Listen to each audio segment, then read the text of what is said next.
서로 축복하겠습니다. 새해 복 많이 누리십시오. 오직 하나님께 영광을 돌리며 삽시다. 할렐루야. 오늘은 2018년도 새해 첫 주일입니다. 오늘부터 저는 나의 사랑 주님의 몸된 교회라는 제목으로 한동안 하나님의 말씀을 전하려고 합니다. 오늘은 첫 시간인데요. 오늘은 내가 내 교회를 세우리라 라는 제목으로 하나님의 말씀을 전하도록 하겠습니다. 오늘 우리에게 주신 하나님의 말씀은 저나 여러분이나 나름 잘 알고 있는 말씀일 겁니다. 그럼에도 불구하고 오늘 이 말씀을 본문으로 정한 것은 그렇게 우리가 나름 잘 알고 있는 그것을 다시 한번 점검하는 것으로 새해를 시작하는 것이 좋겠다 생각했기 때문입니다. 여기서 제가 저와 여러분이 나름 잘 알고 있는 그것이라고 표현하는 것이 무엇인지 아십니까? 그것은 저와 여러분의 신앙이 반드시 그야말로 여한의 경우가 있어도 꼭 붙잡고 있어야 할 이 기본기, 다시 말하면 핵심이요 절대 믿음의 내용입니다.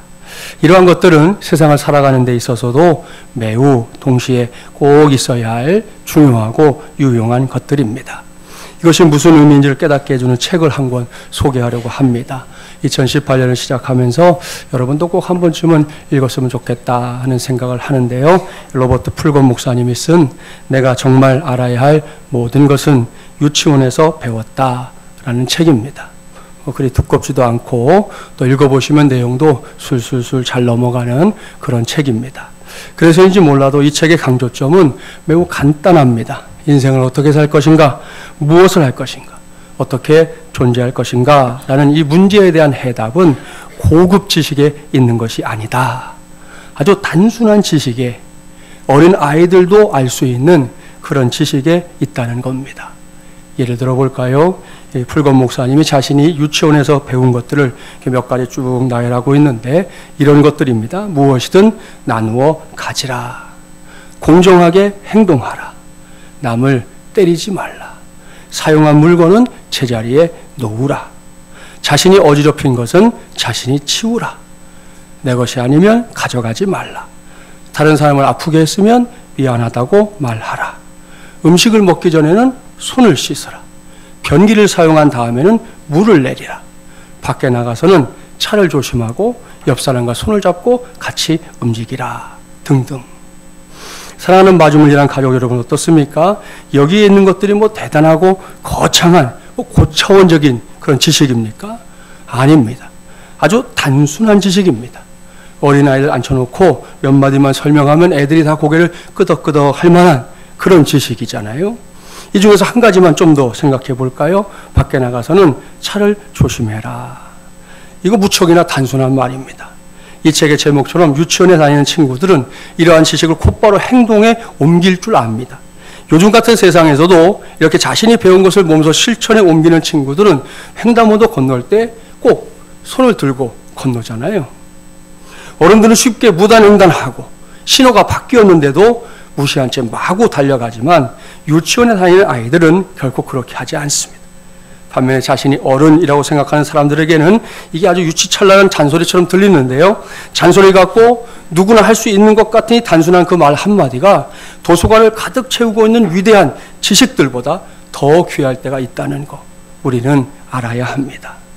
실화인데요. 학위가 여러 개 있고 무려 5개 국어에 능통한 한 사람이 있었습니다.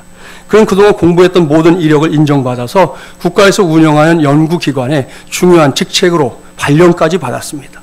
그런데요, 안타깝게도 길에서 무단횡단하다가 그만 교통사고로 세상을 떠나고 말았습니다. 보십시오. 이 사람에게는 여러 개의 박사학위 또 5개 국어에 능통하다는 그 사실보다 밖에 나가서는 차 조심해라 라는 이 아주 단순한 말 한마디가 더 중요한 진리요 무엇보다 생명을 살리는 진리였던 것입니다. 사랑하는 여러분, 이런 것이 바로 인생의 기본기요 핵심입니다. 이를 전제로 로버트 풀건 목사님이 콕 집어서 강조하는 것이 있습니다. 그것은 결코 두 번일 수 없고 오직 한 번뿐인 인생을 살 수밖에 없는 우리이기 때문에 반드시 인생의 기본기에 충실해야 한다는 겁니다. 그래야 후회를 최소화할 수 있다. 그래야 안타까움에 발을 동동 거릴 일들이 줄어든다. 그래야 보람된 삶을 살 수 있다. 나아가서 그래야 우리의 인생도 의미 있는 삶이 될 수 있다. 그렇게 말하고 있습니다. 이러한 기본기의 중요성은 운동선수들을 통해서도 확인이 되잖아요. 여러분 중에 무엇이든 정식으로 운동을 배워본 사람들은 다 알 겁니다. 뭐 탁구가 됐든 테니스가 됐든 수영이 됐든 스케이트가 되었든 간에 모든 운동의 기초는 정확한 기본기의 습득에 있어요. 이러한 이론에 대해서는 사실 이견이 없습니다. 다들 인정해요. 문제는 그 이론을 이렇게 실천에 옮기는 게 쉽지 않다는 거죠. 제가 주한장로교에서 부목사로 사역할 때 다른 교육자들이 뭐 맨날 그러는 거예요. 테니스를 배우면 목회자는 좋다. 하도 말을 해서 새벽 기도에 마치고 교회 인근에 있는 테니스 코트에 가서 레슨을 받았던 적이 있었습니다. 제 나름대로 큰 기대감을 갖고 제가 이렇게 뭐 구기 종목 잘하는 게 없거든요. 이번 기회에 나도 구기 종목 하나 정도는 마스터해야지 하는 마음으로 등록을 하러 갔어요. 등록하러 갔더니 먼저 등록한 사람들이 여기저기서 이제 멋진 폼으로 테니스를 배우고 있는 게 보였습니다. 그 모습을 보니까 이렇게 기대감이 생기잖아요.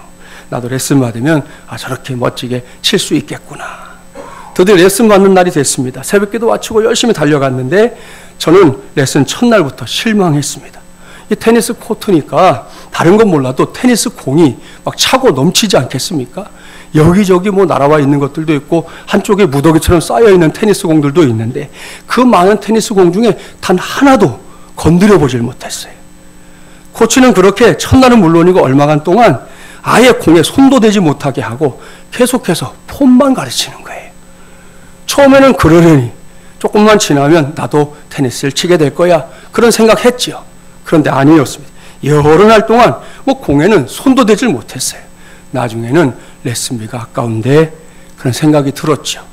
아무튼 결론을 말씀드리면 저는 테니스를 배우지 못했습니다.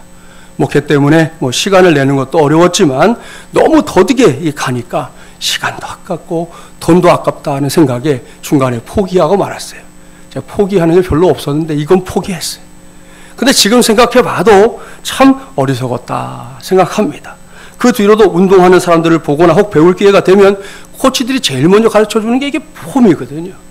폼을 가르쳐주는 코치들이 이구동성으로 하는 말, 운동은 무조건 폼을 제대로 배워야 합니다. 그것이 운동의 기본입니다. 폼을 제대로 배우지 못하면 실력 있게 운동을 할 수 없습니다. 였습니다. 옳은 말이에요. 이러한 코치들의 말 속에 오늘부터 우리가 생각해 봐야 할 중요한 메시지가 있습니다. 그것은 기본기의 중요성입니다. 어디 운동뿐입니까? 매사가 그렇잖아요. 우리의 많은 것들이 기본기를 제대로 갖추는 것을 필요로 합니다. 공부하는 것이든 일을 하는 것이든 대인관계를 만들어가는 것이든 무엇이든 기본기가 탄탄하지 않으면 목적지에 도달하는 것이 어렵습니다. 그야말로 길게 가는 것이 어렵다는 것이죠. 신앙생활 똑같습니다. 오늘 주신 말씀을 제가 새해 첫 주일 말씀으로 선택한 이유가 바로 거기에 있습니다. 이 말씀이야말로 우리가 감당하고 있는 이 신앙생활의 기본기에 속하는 것이기 때문입니다. 오늘 주신 말씀에 기록된 시기가 언제인지는 다 아실 거예요. 예수님께서 3년여의 공생의 기간을 이제 마무리해 가고 있는 시점이었습니다. 그때 빌립보 가이사라 지방에 제자들과 함께 들어가신 예수님께서 제자들에게 물으셨지요. 사람들이 인자를 누구라 하느냐? 제자들이 대답합니다. 세례 요한이라고 하는 사람들이 있습니다. 또 엘리야라고 하는 사람들이 있습니다. 어떤 사람들은 예수님을 예레미야나 선지자 중에 한 사람이라고 하던데요. 제자들의 대답을 들으신 예수님 다시 묻습니다. 그렇구나. 그렇다면 너희는 나를 누구라 하느냐? 이때 매사에 모범생이고 열정적인 태도를 갖고 있었던 베드로가 서둘러 대답합니다. 이 시간에는 먼저 그의 대답을 주목해 보겠습니다. 본문 16절 말씀 함께 봉독합니다. 시몬 베드로가 대답하여 이르되 주는 그리스도시요 살아계신 하나님의 아들이시니이다. 아멘. 이것이 수제자 베드로의 대답이요 또한 고백이었습니다. 이 말씀을 많은 성도들이 익히 그것도 아주 잘 알고 있을 텐데요. 여기서 우리가 분명히 알아야 할 것이 있습니다. 그것은 우리의 진심이 담긴 고백이 주님을 기쁘시게 한다는 사실입니다. 2018년 새해를 시작하고 첫 주일 맞이했는데요. 우리의 진심이 담긴 고백, 여기서부터 저도 여러분도 새로운 신앙생활의 출발점이 이루어지게 되기를 바랍니다. 그렇습니다. 우리는 종종 주님을 기쁘게 하는 길이 뭔가 대단한 일을 해내는 데 있다 착각할 때가 있습니다. 물론 주님을 위해, 주님의 나라를 위해 누가 봐도 고개를 끄덕일 만큼 큰 일을 해내는 거 귀한 일입니다. 저 역시 앞으로 우리 교회 안에서 그런 일들이 많이 일어나기를 바랍니다. 그럼에도 불구하고 주님을 크게 기쁘게 하는 길은 겉으로 드러나는 그런 큰 일이 있지 않습니다. 주님은 제일 먼저 우리가 주님을 향해 갖고 있는 진심이 담긴 그 마음을 원하십니다. 그 마음으로 주님 앞에 나오는 걸, 오늘처럼 예배하러 나올 때도 그런 마음으로 나오는 걸 기다리신다는 말씀이에요. 이것이 무엇을 의미하는 것인지 알게 해주었던 글이 빛과 소금이라는 신앙 잡지에 실렸던 적이 있어요. 제가 그 글을 읽고 고개를 끄덕여 봤는데요. 이 글을 쓴 사람은 KBS 아나운서인 이정민 자매입니다. 한번 귀를 기울이고 들어보십시오. 눈에 넣어도 안 아플 것 같은 딸아이를 보면서 가끔 물어요. 온유야, 엄마 사랑해? 그러면 온유는 조금도 망설이지 않고 네, 엄마 사랑해요 라고 말합니다. 하지만 그게 해주는 것일 때가 많아요. 엄마가 물어보니까, 그리고 엄마가 그 대답을 원하는 것 같으니까 기계적으로 사랑해요 라고 말해준다는 생각이 들 때가 있어요. 사실 엄마 눈에는 그게 다 보이잖아요. 그런데 어느 순간 온유가 엄마 사랑해, 온유가 진짜 사랑해를 외치면 저는 정말 너무 행복해요. 그럴 땐 이 아이를 위해서라면 뭐든지 다 해줄 수 있을 것 같은 마음이 들어요. 그런데 어느 날 내가 과연 하나님께 자발적으로 사랑한다고 외쳐본 적이 있는가 하고 생각하게 되었어요. 다시 말해서 내가 마치 어린 딸이 된 것처럼 주님을 아주 가까이에서 인격적으로 대해드리고 있었는가 하고 말입니다. 하나님은 우리를 지으신 창조주시니 그분이 원하시는 것은 결국 우리의 그런 모습이겠구나. 사랑한다고, 감사하다고, 그야말로 마음을 다해서 고백하면 되는구나. 속마음까지 다 읽고 계신 그분 앞에서 그저 사랑한다고 진심으로 고백하는 딸이 되면 되겠구나. 거기까지입니다. 이 글에 담긴 이정민 자매님의 마음, 그 생각 공감이 가십니까? 그렇다면 마침 새해 첫 주일이니까 이 시간에 저도 여러분도 스스로에게 진지하게 물어보십시오. 나는 과연 주님께 자발적으로 사랑한다고 외쳐본 적이 있는가? 이런 질문과 함께 이 글에 등장하는 온유라는 아이처럼 주님 사랑합니다. 주님 제가 진짜 사랑합니다. 올 한해는 주님 더 사랑하겠습니다. 라고 진심을 듬뿍 담아서 주님께 고백하는 저와 여러분이 되기를 간절히 바랍니다. 그러면 이정민 자매가 자기의 딸에게 반응하듯 주님도 우리에게 반응하실 거예요. 그 딸이 사랑스러워서 뭐든지 다 해줄 것 같다지 않습니까? 주님도 기뻐하면서 우리를 위해 무엇이든 해주려고 기꺼이 팔을 걷어 붙이실 줄 믿습니다. 오늘 본문에서 만날 수 있는 예수님의 모습이 딱 그렇습니다. 지난 3년 동안 열심히 예수님을 따라다녔던 베드로 아닙니까? 그런 베드로가 지나간 세월이 결코 허송 세월이 아니었다는 걸 분명하게 보여주는 고백을 하고 있습니다. 주님은 나를 구원할 나의 그리스도이시고 하나님 자신이신 하나님의 아들이십니다. 이 고백을 듣자마자 예수님이 얼마나 기뻐했는지 보십시오. 본문 17절을 제가 이제 봉독할 텐데요. 예수님께서 베드로의 고백을 듣고 얼마나 기뻐하시는지 여러분의 눈으로 확인해 보십시오. 예수께서 대답하여 이르시되 바요나 시몬아 내가 복이 있도다. 이를 내게 알게 한 이는 혈육이 아니요 하늘에 계신 내 아버지시니라. 아멘. 할렐루야. 우리가 간혹 부르는 찬송 있잖아요. 예수님 기뻐 노래하시네. 예수님 기뻐 춤추시네. 제가 볼 때 보면 17절 말씀은 마치 이 가사를 보는 듯합니다. 그렇지 않습니까? 맞습니다. 예수님께서 크게 기뻐하고 있습니다. 주님의 얼굴에 환한 미소가 보입니다. 마치 입이 귀에 걸린 것 같아요. 그뿐이 아닙니다. 당장 어깨춤이라도 추실 것 같습니다. 예수님 춤솜씨 한번 보여주세요. 누가 이렇게 요청하기만 하면 조금도 주저하지 않고 덩실덩실 춤을 추실 태세입니다. 무엇 때문입니까? 다른 것 때문이 아니에요. 베드로가 예수님이 누구신지 잘, 그것도 정확하게 알고 있다는 걸 보여줬기 때문입니다. 그렇습니다. 지난 3년여의 시간 동안 수많은 기적과 이적을 보이시고 하나님 나라 복음을 열심히 가르친 예수님 아닙니까?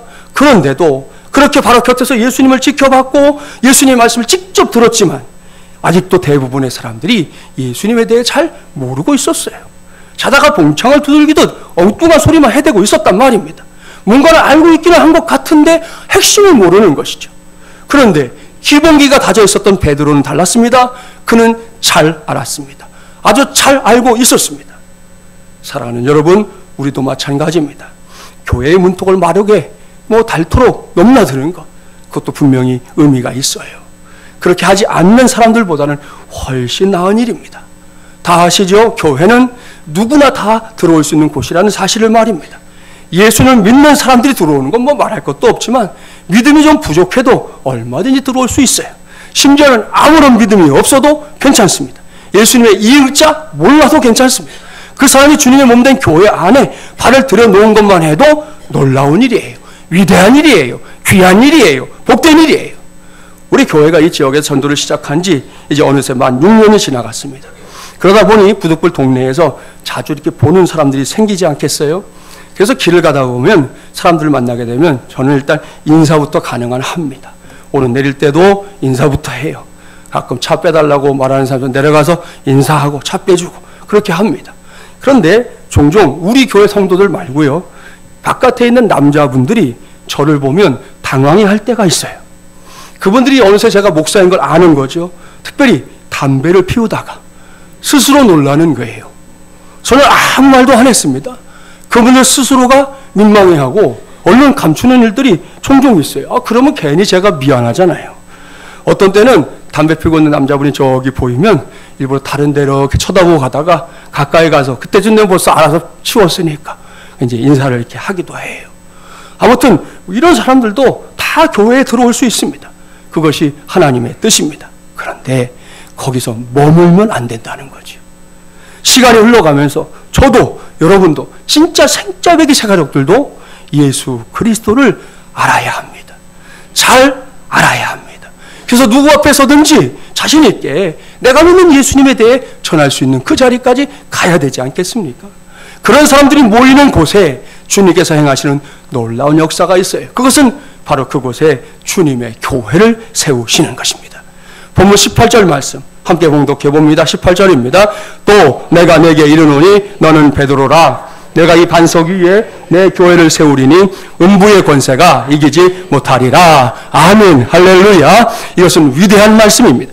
언젠가 제가 이 본문으로 설교하면서 여기에 기록된 반석은 베드로가 아니다 말씀드린 적이 있었습니다. 가톨릭 교회에서는 지금도 베드로다 주장하지만 성경의 대답은 너예요. 여기서 반석은 올바른 신앙 고백, 바로 이것입니다. 베드로가 기본기를 발휘하고 있는 그 신앙 고백 말입니다. 그 고백을 전제하고 주님께서 또렷하게 말씀하십니다. 내가 내 교회를 세우리라. 사랑하는 마중물 예람 가족 여러분, 이것이 교회입니다. 우리가 함께 섬기고 있는 마중물 예람의 예람 교회의 교회됨도 바로 여기에 있습니다. 옳습니다. 교회는 그냥 세워지는 거 아니에요. 건물에 십자가가 붙어 있다고 해서 다 교회 아닙니다. 요즘은 이단들도 버젓이 십자가 내걸고 있거든요. 심지어 장로교회가 아닌데도 우리나라에서는 장로교회라는 이름을 붙여야 사람들이 모인다 그러면서 장로교회 간판을 턱 내거는 고약한 곳들도 있습니다. 그런 곳들은 겉모습은 교회일지 몰라도 그건 더 이상 교회가 아닌 것이죠. 교회가 뭐냐? 다시 명백하게 말씀드립니다. 꼭 기억하시죠. 교회는 올바른 신앙 고백 위에 세워지는 신령한 공동체인 줄 믿습니다. 풀어서 설명하면 예수 그리스도가 누구신지, 예수님이 무엇을 위해 이 세상에 오셨는지, 지금도 예수님의 소원은 무엇인지를 잘 알고 그 뜻을 행하기 위해 힘쓰는 사람들의 모임, 그 사람들의 모임이 바로 교회라는 말씀입니다. 내가 내 교회를 세우리라는 주님의 말씀은 바로 그러한 교회를 세우겠다는 우리 주님의 단호한 의지가 실려있는 말씀이에요. 결코 그 이상도 그 이하도 없습니다. 저는 오늘부터 이런 교회를 그냥 교회가 아니라 나의 사랑, 주님의 몸된 교회, 그렇게 부르려고 합니다. 이를 명심하고 여러분도 우리 마중물 예람교회를 바라볼 때 그저 그렇게 혹은 대면하게 보지 말고 꼭 나의 사랑, 주님의 몸된 교회라는 사랑의 고백으로 이 교회를 바라보기를 바랍니다. 그럼 다음에 본문에 기록된 주님의 말씀에 주목하십시오. 그런 교회에게만 허락하시는 특별한 약속이 있어요. 첫째, 음부의 권세도 이길 수 없는 막강한 능력을 주겠다 약속하십니다. 할렐루야. 여기서 말하는 능력이 무엇입니까? 뭐 여러 가지로 설명할 수 있겠지만 하나만 말씀드리면 능력이란 목적을 이루는 힘입니다. 그렇게 설명하면 되는 거예요. 그렇습니다. 목적을 이루어내는 힘이야말로 진짜 능력이에요. 그렇기 때문에 교회는 언제든 어디에서든 하나님의 목적을 이루는데 그 힘을 써야 합니다. 그래야 교회입니다. 사람들의 목적을 이루기 위해 안간힘을 쓰는 교회라면 그건 더 이상 교회일 수 없는 것이죠. 이것이 주님의 약속이기 때문에 능력을 바르게 사용하는 교회는 사탄도 죽음도 그 어떤 것도 더 이상 덤빌 수 없는 위대한 공동체가 될 수 있을 줄 믿습니다. 새롭게 시작된 2018년도를 통해 우리 교회가 꼭 이런 교회가 될 수 있도록 우리 모두가 함께 영적인 힘을 모아나가게 되기를 주님의 이름으로 축복합니다. 둘째, 천국 열쇠를 주겠다 약속하십니다. 천국이란 말과 열쇠라는 이 단어가 연결된 것도 참 흥미로운 일인데요. 여기서 중요한 것은 이 열쇠의 기능이에요. 본문 18절 말씀 함께 19절 말씀 함께 봉독합니다. 19절입니다. 내가 천국 열쇠를 내게 주리니 내가 땅에서 무엇인지 매면 하늘에서도 매일 것이요 내가 땅에서 무엇인지 풀면 하늘에서도 풀리리라 하시고 아멘. 이것이 교회에게 허락된 귀한 약속입니다. 비록 땅에 자리 잡고 있는 교회지만 그 힘의 원천이 어디에 있다는 겁니까? 하늘에 연결되어 있다는 겁니다. 그 하늘의 힘은 다른 게 아니에요. 전지전능하신 위대하신 놀라우신 우리 하나님의 힘입니다. 무소부지하시는 하나님의 힘이에요.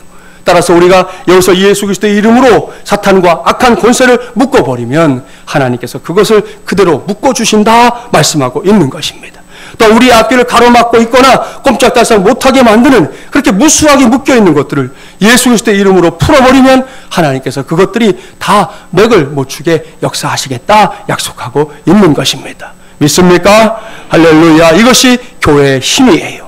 새롭게 시작된 2018년을 통해서 우리 교회가 꼭 이런 교회가 될 수 있도록 함께 영적인 힘을 모아나가는 저와 여러분이 되기를 주님의 이름으로 축복합니다. 여기까지 전한 말씀을 전제하고 이제부터는 우리 교회의 이야기를 해보려고 합니다. 지난해로 창립 6주년을 지난 올해는 창립 7주년을 향해 달려가고 있는 우리 교회입니다. 이 시점에 바라기는 우리 교회가 비록 작지만 또 상가의 자리를 잡고 있지만 주님께서 이렇게 성경을 통해 약속한 교회의 능력들을 교회의 힘을 제대로 발휘하는 교회가 될 수 있도록 우리 모두를 이끌어 주시고 또 우리 교회를 이끌어 주시기를 간절히 바랍니다. 동시에 그러한 바람을 좀 더 현실감 있게 이루기 위해 오늘 저는 여러분에게 매우 중요한 목회적인 제안을 하려고 합니다. 여러분이 알고 있는 대로 제가 그동안 여러분에게 가장 많이 강조했던 것은 그냥 기도가 아니라 기도함이었다는 거 기억하시죠? 그 다음으로 많이 강조했던 것은 우리 교회가 그냥 교회가 아니라 선교적인 교회가 되어야 한다는 거였습니다. 이러한 목회적인 토대 위에 세워진 우리 교회이기 때문에 개척하고 나서 얼마 지나지 않은 시점, 그러니까 지난 2011년도 11월에 예수상 축제를 열어서 전도하는 데에 박차를 가했던 우리 교회입니다.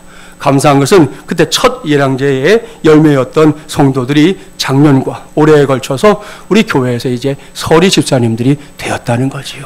모든 영광을 하나님께 돌립니다. 그 밖에도 예배에 목숨을 걸어야 한다는 것, 우리가 살고 있는 이 마을을 섬기는 교회가 되어야 한다는 것 등등이 제가 강조했던 것들입니다. 오늘부터는 제가 그동안 의도적으로 강조하지 않았던 것을 여러분에게 동역을 당부하는 마음으로 강조하려고 합니다. 그것은 우리 교회가 창립 10주년을 맞이하기 전에 큰 변화를 준비해야 한다는 겁니다. 2018년 1월 현재 마중을 일하는 성도들 중에는 제가 개척을 시작하던 그 시기의 일들을 아는 성도들보다 이제는 모르는 성도들이 더 많아졌습니다. 지나간 세월 동안 그만큼의 은혜가 있었던 것이죠. 얼마나 감사한 일입니까? 아무튼 제가 개척을 앞두고 저 의정부에서부터 도봉동, 장이동, 태릉 등등이 곳곳에 개척지를 알아보러 다녔습니다. 언젠가 제가 말씀드렸잖아요. 그때 포교원으로 사용하던 건물에도 들어가려고 했다고 말입니다. 그런데 번번이 계약이 무산됐어요. 그런저런 우여곡절 끝에 오게 된 것이 바로 이곳 광립빌딩입니다.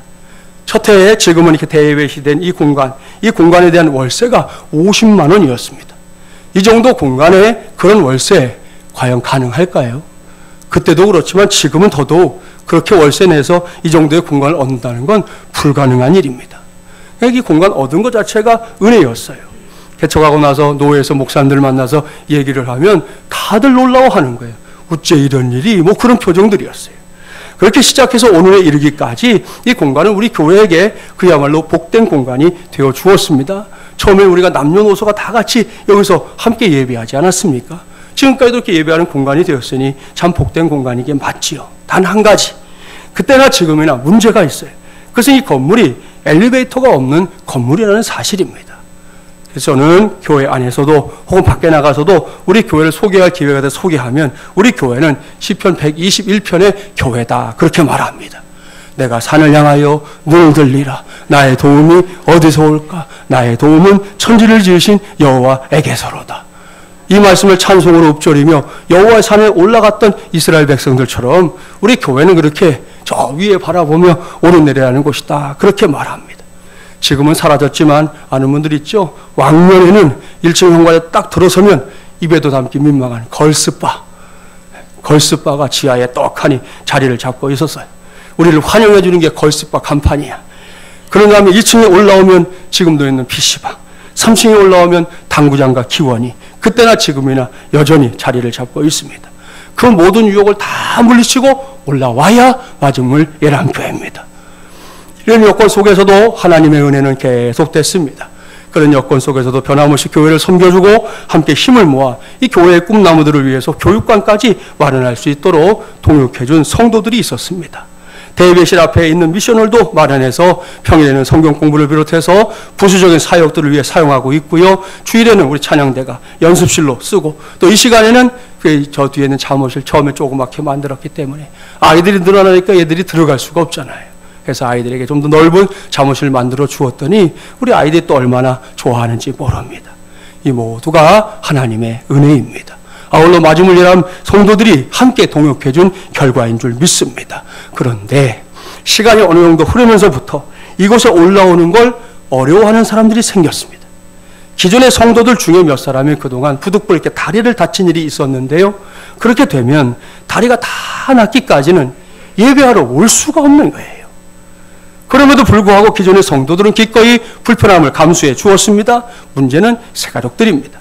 지금까지 우리 교회 다녀갔던 새가족들 중에 교회는 너무 좋은데, 그래서 여기서 함께 신앙생활도 꼭 하고 싶은데 여기까지 올라오는 게 너무 힘들어서 더 이상 교회에 나올 수 없겠다고 말하며 교회를 떠난 이들이 여럿이에요. 작년 이맘때쯤에 내 식구 한 가정이 그전까지 교회 열심히 잘 나오셨어요. 남편분이 다리가 좀 많이 불편했거든요. 이분이 한 번 주일날 여기 올라왔다 가면 오후에 내내 집에 가서 끙끙끙끙 앓는 거예요. 그러기를 뭐 한 1년, 한 2년 가까이 그렇게 다니셨는데 지난 연초에 와서 울면서 정말 여기서 신앙생활 제가 하고 싶은데요, 목사님. 다리가 너무 아파서 더 이상 올 수가 없을 것 같습니다. 집 앞에 있는 교회 우선 섬기다가 마중물이라는 교회가 다른 곳으로 옮기게 되면 그때는 자기가 다시 찾아오겠나라고 남자 집사님이 눈물을 뚝뚝 흘리면서 돌아간 것을 봤어요. 여러분, 그럴 때마다 목사의 마음이 어떨지 짐작하시죠? 너무나 안타까웠습니다. 하지만 이게 목사 혼자 안타깝다고 해결할 수 있는 건 아니지 않습니까? 그래서 이 일을 놓고 기도하기 시작했습니다. 그런 와중에 목사보다 더 많이 이 문제를 걱정하며 기도하는 성도들도 있구나 하는 걸 알게 됐어요. 그런 과정들을 거쳐 지난 연말당회 때 당회에서 이 문제를 심사숙고하게 됐고요. 그때 결의했던 것을 얼마 전에 청지기회와 더불어 먼저 나누었습니다. 오늘은 이제 나머지 성도들과 나누기 위해서 말씀을 드리는 건데요. 저는 이 시간에 우리의 첫 터전이었던 이곳을 떠나 다른 곳으로 움직이는 일에 여러분 모두의 적극적인 동역을, 같은 생각, 같은 비전, 같은 마음으로 감당하는 동역을 당부하려고 합니다. 여러분이 이미 알고 있을 겁니다. 저는 평소에 여러분에게 헌금을 강조하는 목사가 아닙니다. 지금까지 단 한 번도 그런 적이 없어서 어떤 성도들은 저를 찾아와서 목사님 1년에 한 번 정도는 그래도 헌금 관련 설교 하셔야 되는 거 아닙니까? 그렇게 오히려 따지는 분도 있어요. 그런데 이 점에 있어서 저의 생각은 분명합니다. 저도 목사이기 이전에 여러분처럼 하나님께 헌금을 하는 성도 아닙니까? 헌금은 자신이 받은 은혜를 따라 하는 거, 그것이 헌금이다 생각하기 때문에 헌금은 신앙 고백이다. 저는 그렇게 생각해요. 저는 그것이 헌금이라고 생각하기 때문에 지금까지 여러분 각자의 신앙에 맡겨온 것이고 앞으로도 그렇게 할 겁니다.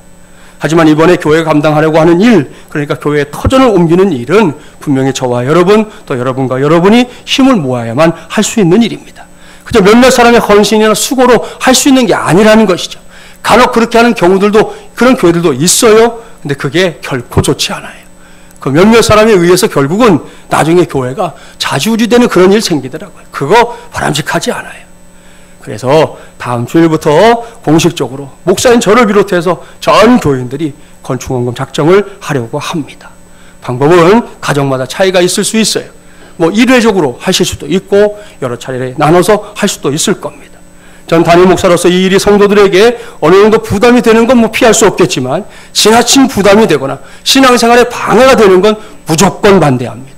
혹여라도 그렇게 된다면 안 하셔도 괜찮습니다. 그렇기 때문에 당에서 결의한 것은 창립 10주년이 되기까지 한 3년 동안 가정 단위로 건축헌금을 작정하게 하자는 것이었어요.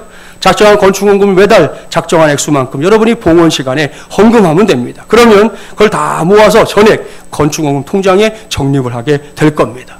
혹 온라인이 더 편리한 성도들을 위해서는 건축헌금 통장 계좌도 알려드리겠습니다.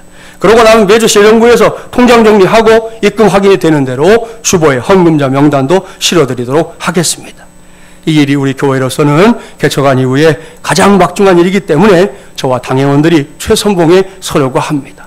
저와 당회원들은 이미 작정을 마쳤는데요. 앞으로 3년 동안 1억 9천만 원을 건축헌금하기로 저와 4명의 장로님들이 이미 마음을 먹고 시작을 했습니다. 그리고 오늘 3부 예배, 이 예배 후에 우리 2017년도 결산 및 2018년 예산재직회 열리는데요. 교회 예산도 3년 동안 우리 좀 긴축해서 전체 예산의 10% 정도, 현재로서는 약 3천만 원 정도가 되는데요. 이 정도를 매년 건축기금으로 모으려고 합니다. 작년 말까지 목장교회 헌금이 함께 가는 교회의 선교비로 3년 동안 지급되었다는 거 아실 거예요. 이제 마무리가 됐습니다. 그렇기 때문에 목장교회 헌금도 이제 전액 건축기금으로 모으도록 하겠습니다. 그러니까 새해에는 목장교회들 더 모이게 힘쓰는 건 기본이고요. 그 시간에도 장차 우리가 함께 신앙생활하게 될 새 예배당을 생각하면서 건축헌금하는 심정으로 목장교회 헌금도 해주시기를 바랍니다. 여기까지 제가 설명한 것 중에 여러분이 알아듣지 못할 것은 아마 없을 거라 생각합니다. 혹 있다면 언제든지 저에게 혹은 교육자들에게 따로 물어주시면 되겠습니다. 2018년 올해부터 창립 10주년이 되기까지 이러한 목회 계획을 가지고 교회가 움직이려고 하는데요. 지난 주간에 새벽 기도를 인도하기 위해 교육관 2층 예람홀에 갔더니 어린이 교회에서는 벌써 건축헌금도 작정하고 선교헌금 작정을 끝냈더라고요. 그래서 이름과 함께 아이들이 어떻게 작정했는지 이렇게 붙여놨더라고요. 다른 교육부서들도 같은 마음으로 건축헌금 작정에 동참해 주기를 바랍니다. 이렇게 어린 친구들의 믿음과 마음까지 몽땅 다 모아서 창립 10주년 때에는 우리 아이들에게 지금보다 더 좋은 교육 공간을 선물로 줄 수 있게 되기를 기대합니다. 말씀을 마무리합니다. 이렇게 우리가 이런 모양 저런 모양으로 뭔가를 준비해도 가장 중요한 건 내가 내 교회를 세우리라 말씀하신 우리 주님의 뜻에 달렸습니다. 반드시 그 뜻에 합당한 교회가 되기를 간절하게 기도하면서 우리 모두가 건축헌금 작정에 나서주기를 바랍니다. 하나님께서 저와 여러분 그리고 우리 교회를 통해 위대하고 놀라운 일을 행하실 줄 믿습니다. 이를 기대하면서 오늘부터 같은 마음, 같은 생각, 같은 비전으로 우리의 믿음들을 한 곳에 모으고 모아 주십시오.